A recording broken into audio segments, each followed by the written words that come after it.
नमस्कार साथियों, स्वागत है एक बार फिर से राजस्थान आईटी एग्जाम के इस डिजिटल प्लेटफॉर्म पर। साथियों, जैसा कि आप सब लोग जानते हैं, राजस्थान में कंप्यूटर अनुदेशक के 3,900 पदों पर एक वैकेंसी आई है और वैकेंसी आने के साथ ही विवाद स्टार्ट हो गया है। विवाद स्टार्ट होने के जो प्रमुख कारण हैं उसमें आज हम चर्चा करेंगे कि बैकलॉग के पदों में जो है केवल एससी एसटी और जो टीएसपी में है वहां पर आप लोगों के लिए पद हैं, भूतपूर्व सैनिकों के लिए पद हैं, जिसके कारण जो है जनरल ओबीसी और एमबीसी के पदों में भारी कटौती हुई है या बिल्कुल न के बराबर पद हैं। इस भर्ती को लेकर विद्यार्थी थोड़ा सा असमंजस में है कि तैयारी करें या नहीं करें। साथ ही आज हम बात करेंगे कि नया स्टाफिंग पैटर्न जो लागू होने वाला है जुलाई से, उसके अकॉर्डिंग फिर ये वैकेंसी क्यों नहीं जारी की गई जब विभाग को पता था। क्योंकि आप लोगों ने देखा होगा कि कल एक वीडियो आया था जिसमें आलोक राज जी जो है कर्मचारी चयन बोर्ड के अध्यक्ष, वो खुद कह रहे हैं कि हाँ भी हमने जब स्टाफिंग वो देखा पदों का विवरण देखा तो उसमें ओबीसी जनरल और इसके पद नहीं है। लेकिन इस काम में जो है उनका कोई रोल नहीं रहता है। सरकार से अभ्यर्थना आती है, विभागों से जो डिमांड आती है पदों को लेकर, उसके अनुसार हम विज्ञप्ति निकालते हैं। तो मैं ये कहना चाहूंगा कि भाई ये कर्मचारी चयन बोर्ड का भी अपना खुद का दायित्व बनता है कि जब अगले महीने से हम स्टाफिंग पैटर्न लागू कर रहे हैं, जुलाई से स्टाफिंग पैटर्न लागू कर रहे हैं, तो उसके अनुसार जो है 7,000 के लगभग जो पदों पर वैकेंसी आनी चाहिए थी, तो उसके अनुसार ही विज्ञापन निकाल देते जिससे विद्यार्थियों को कुछ तो बेनिफिट होता।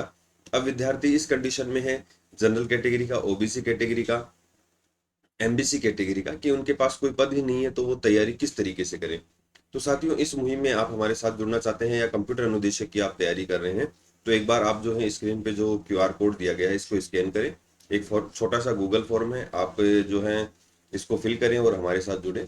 साथ ही आप लोग जो हैं, यदि बेस्ट तैयारी का ऑप्शन देख रहे हैं, जिनकी पोस्टें हैं, ऐसे स्टूडेंट्स के लिए बेसिक कंप्यूटर अनुदेशक का जो बैच अवेलेबल है क्लास 24 पर, जो एप्लीकेशन है इसका लाइव बैच है। यहाँ पर पीडीएफ नोट्स हैं, मॉक टेस्ट हैं, टेस्ट सीरीज हैं और पेपर फर्स्ट और पेपर सेकंड जो है वो बाइलिंगुअल आप लोगों के लिए अवेलेबल है। तो क्लास 24 एप्लीकेशन जरूर डाउनलोड करें और हमारे साथ जुड़ें, अपनी बेहतरीन तैयारी करें। और बाइलिंगुअल कोर्स जो है वो आप लोगों के लिए यहाँ पर अवेलेबल है।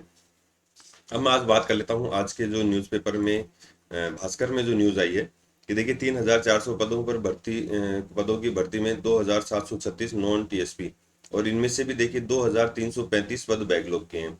तो फिर पीछे पद कितने बचे? तो फिर जो पद हैं वो जिलों में डिवाइड हो गए, फिर अलग अलग कैटेगरीज में डिवाइड हो गए। तो अब इस कंडीशन में यहाँ पर अपने पास क्या बचता है तैयारी के लिए? देखिए, ये जिसकी मैं बात कर रहा हूँ, मिल सकता है मौका, स्टाफिंग पैटर्न लागू हो तो 7,000 नए पद सृजित होंगे। तो सबसे बड़ी बात जो है वो यही है कि सरकार को जो है स्टाफिंग पैटर्न के अनुसार जो है ये पद जारी करने चाहिए। हालांकि सरकार क्या करती है या कर्मचारी चयन बोर्ड क्या करता है कि पदों में जो है वो वृद्धि कर सकता है, यह उसमें लिखता है पदों में वृद्धि या कमी कर सकता है। लेकिन एक विद्यार्थी जिसके पद ही नहीं है तो वो तैयारी फिर किस आधार पे करेगा? तो सबसे अच्छा जो है ये होना चाहिए कि इस वैकेंसी को तुरंत प्रभाव से रोकना चाहिए और जो है नया स्टाफिंग पैटर्न लागू हो और उसके बाद जो है पुनः विज्ञापन यहाँ पर जारी होना चाहिए। देखिए, अब अगर बात करें तो बेसिक कंप्यूटर अनुदेशक भर्ती में सामान्य ईडब्ल्यूएस ओबीसी एमबीसी के नए अभ्यर्थियों के चयन पर संकट। मतलब कोई आ गया तो बैकलॉग का ठीक है, बाकी नया नहीं आएगा, क्योंकि फिर ज्यादातर जनरल में और दूसरी कैटेगरीज भी शामिल हो जाती हैं। तो यहाँ पर अब बहुत मुश्किल है। तो नॉन टीएसपी के 821 ओपन पदों में सामान्य ओबीसी एमबीसी और एससी में एक्स सर्विसमैन बैकलॉग पद कुल पदों से भी क्या है, ज्यादा है। अब देखिए, ये भी सबसे बड़ी एक विडंबना हो गई कि बैकलॉग के पद ज्यादा हैं और वैसे सामान्य पद नहीं आए हैं। तो देखिए, इसमें अगर अपन बात करें 821 ओपन पदों में नए अभ्यर्थियों के लिए स्थिति, ठीक है, जो अपन बात कर रहे हैं जिसमें टीएसपी वाला जो एरिया है, नॉन टीएसपी वाला, तो देखिए सामान्य के 309 पद हैं, बैकलॉग के सहित जो है वो 313 हैं, सर्विसमैन के 4 हो जाएंगे। फिर ओबीसी के 169 हैं, तो बैकलॉग सहित 175 हैं, जिसमें सर्विसमैन के 6 हैं। एमबीसी के 38 हैं, बैकलॉग सहित 42 हैं, तो शेष पद 4, एक्स सर्विसमैन के पद 4 हैं। एससी के 130 हैं, 131 ही हो गए, एक पद ही हो गया। ईडब्ल्यूएस के 80 ये हैं, 78 बैकलॉग सहित आ जाएंगे और ये 2 पद शेष रहेंगे। एसटी के 95 बैकलॉग सहित 94 और चार एक पद इनके। तो सामान्य शिक्षा में 3,715 पद आए थे और उसमें कंप्यूटर अनुदेशक के 268, टीएसपी के जो है 32 और कुल 300 बचे हैं। देखिए, और वरिष्ठ कंप्यूटर अनुदेशक के बेसिक के 2,736 हैं, टीएसपी के 679 हैं, 3,415 पोस्ट हैं। संस्कृत शिक्षा विभाग के जो है अलग से वैकेंसी इसमें दी गई हैं। तो 2022 में जो 10,000 पद निकले थे, उसमें से बड़ी संख्या में जो है पद खाली रह गए थे, इनको बैकलॉग के रूप में इस भर्ती में शामिल किया गया। तो मैं तो ये कहूंगा कि भाई जब 2,335 पद बैकलॉग के हैं, तो इस वैकेंसी को इतनी जल्दी निकालने की सरकार ने जल्दबाजी क्यों की? क्योंकि यहाँ पर अब ऑप्शन था सरकार के पास कि वो आराम से रुकती, स्टाफिंग पैटर्न लागू होता, 7,000 जो नए पद सृजित होंगे उसके बाद जो है वैकेंसी निकालती, स्टूडेंट्स को भी बेनिफिट होता और सरकार की भी एक बड़ी भर्ती सामने आती। अब 2 बार सरकार मान लो इस भर्ती को निकालती है, तो जो बेरोजगार है उसको तो कोई बेनिफिट हुआ ही नहीं, वो क्यों तैयारी करेगा ऐसी कंडीशन में, क्योंकि वहां पर भी फिर इतनी वैकेंसियां नहीं आएंगी और यहाँ पर भी उसके लिए वैकेंसियां नहीं है। तो देखिए, राजस्थान बेरोजगार यूनियन के हनुमान किसान और रविंद्र चौधरी का कहना है कि सरकार ने पिछली भर्ती के पदों पर नई भर्ती निकालकर वाहवाही लूटने की कोशिश की है। बिल्कुल यही है, ज्यादातर पद बैकलॉग के हैं और युवाओं को उम्मीद थी कि शिक्षा विभाग स्टाफिंग पैटर्न लागू करेगा और कंप्यूटर अनुदेशक के 7,000 नए पद सृजित होंगे। अब देखिए, सरकार वैसे तो एआई की बात करती है, ठीक है, कंप्यूटर जनरेशन की बात करती है, लेकिन अब यहाँ पर युवाओं के साथ ये बहुत बड़ा धोखा है। न तो स्कूल में स्टूडेंट्स को पूरे टीचर मिलेंगी और नए स्टाफिंग पैटर्न लागू होने से पद तो सृजित हो जाएंगे, लेकिन वैकेंसी कब होगी इसका कोई अता पता नहीं होगा। तो युवा निराश हैं और पद बढ़ाने की मांग कर रहे हैं। तो देखिए, कर्मचारी चयन बोर्ड के सामान्य जो बेसिक और सामान्य शिक्षा विभाग में जो बेसिक कंप्यूटर अनुदेशक है, इसमें सामान्य ओबीसी एमबीसी ईडब्ल्यूएस कैटेगरी के नए पुरुष अभ्यर्थियों के चयन पर ही संकट खड़ा हो गया। भर्ती का इंतजार कर रहे अभ्यर्थियों का चयन एक्स सर्विसमैन अभ्यर्थियों की उपलब्धता पर निर्भर है, और इतने तो अब देखो आसानी से मिल जाएंगे।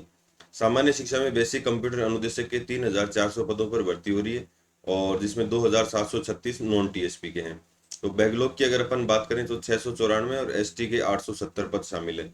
बचे 1172 में से 821 सभी कैटेगरी, यानी कि ओपन 339 महिलाएं, 12 शहरिया, संकट इन्हीं 821 पदों के लेकर है। अब देखिए यहाँ पर क्या हो गया, अब एक्स सर्विसमैन बैकलॉग पद कई कैटेगरी के उपलब्ध पदों के से भी अधिक है। तो अब एक्स सर्विसमैन मिले तो वो पद भर जाएंगे, वरना फिर वो जो है वो जनरल कैटेगरी को और बाकी को शामिल किया जाएगा। तो सामान्य कैटेगरी के 309 पद हैं, जबकि एक्स सर्विसमैन के बैकलॉग सहित 313 पद हैं। अब देखिए यहाँ पर ओबीसी के 169 पदों के मुकाबले 175, एमबीसी में 38 के मुकाबले 42 और एससी में 130 पदों के मुकाबले 131 एक्स सर्विसमैन के बैकलॉग सहित पद दिखा रहे हैं। तो नए पुरुष अभ्यर्थियों के लिए तो कोई बचा ही नहीं, बिल्कुल नहीं बचा है। 80 पदों में से 78 एक्स सर्विसमैन के ईडब्ल्यूएस में, यानी कि सिर्फ 2 पद बच रहे हैं। तो एसटी के 95 में से 94 पर एक्स सर्विसमैन बैकलॉग सहित है, यानी कि अब एक पद शेष है। तो अब पहले जो है वो एक्स सर्विसमैन के पद भरे जाएंगे, उसके बाद सामान्य जनरल पद भरे जाएंगे।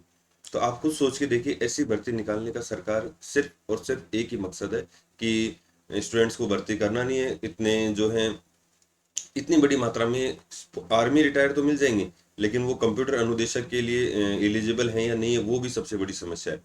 तो अब ऐसी कंडीशन में यहाँ पर जो है, अब सीधी सी बात है, अभ्यर्थी को पद ही नहीं दिख रहे तो वो फॉर्म क्यों फिल करेगा, वो क्यों तैयारी करेगा?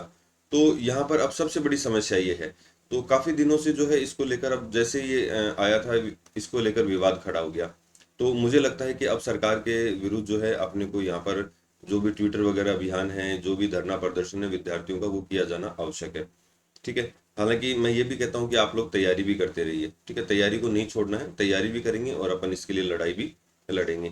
तो अब ये संकट तो क्या, कोई पद ही नहीं बचा है वैसे तो, ठीक है। तो अब देखो, युवा बेरोजगार है, क्या फॉर्म फिल करेगा, किसके लिए करेगा, क्यों करेगा, ये सब सरकार को जरूर सोचना चाहिए था। और जहां तक हो सके अब स्टाफिंग पैटर्न को लागू करके नए सिरे से इस भर्ती को निकालना चाहिए।